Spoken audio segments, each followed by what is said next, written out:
நேரலையை பார்த்து வருகிறோம். நெல்லையில் ஓய்வு பெற்ற உதவி ஆய்வாளர் கொலை வழக்கில் பெண் குற்றவாளியை கைது செய்ய முடியாமல் போலீசார் திணறி வருகிறார்கள்.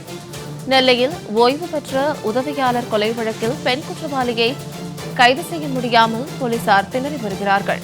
கடந்த 18ஆம் தேதி நடந்த ஜாகீர் ஹுசேன் கொலை வழக்கில் நூறு நிஷா என்பவரை பிடிக்க முடியாமல் தற்போது போலீசார் திணறி வருகிறார்கள். மேலும் இது குறித்தான கூடுதல் விவரங்களோடு எமது செய்தியாளர் நெல்லையிலிருந்து இணைகிறார். வணக்கம் செல்வராஜ், இது குறித்தான விரிவான விவரங்களை பதிவிடுங்க. நிச்சயமாக சார்லாதான். நெல்லை டவுன் பகுதியைச் சேர்ந்தவர் ஜாகீர் ஹுசேன் பிஜிலி. இவர் ஓய்வு பெற்ற உதவி ஆய்வாளராக உள்ளார். இவருக்கு அங்கு ஒரு இடப்பிரச்சனை சம்பந்தமாக கடந்த மார்ச் மாதம் 18ஆம் தேதி காலையில் பள்ளிவாசலுக்கு சென்றுவிட்டு வீடு திரும்பிய போது இவரை ஒரு கும்பல் படுகொலை செய்தது. இந்த சம்பவம் தொடர்பாக நெல்லை டவுன் போலீசார் வழக்கு பதிவு செய்தனர்.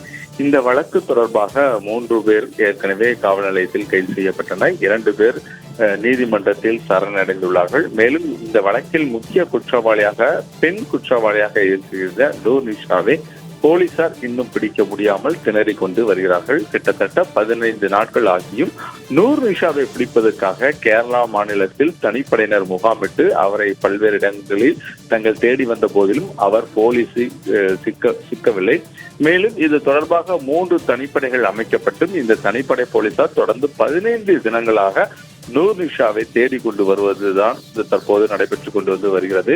தொடர்ந்து அந்த ஓய்வு பெற்ற உதவி ஆய்வாளரோட மகன் தொடர்ந்து காவல்துறைக்கு தங்கள் கோரிக்கைகள் வைத்துள்ளார். ஏனென்றால் கிட்டத்தட்ட 3 ஆண்களை பிடித்த நீங்கள் ஒரு பெண்ணை பிடிக்க முடியாமல் இருக்கிறீர்களா என ஏற்கனவே அவர் கேள்வி எழுப்பிய நிலையில் தற்போது வரை அந்த நூர் நிஷாவை கைது செய்ய முடியாமல் போலீசார் திணறிக் கொண்டு வருகிறார்கள். தொடர்ந்து அந்த தேடும் பணியில் போலீசார் ஈடுபட்டுக் கொண்டு வருகிறார்கள்.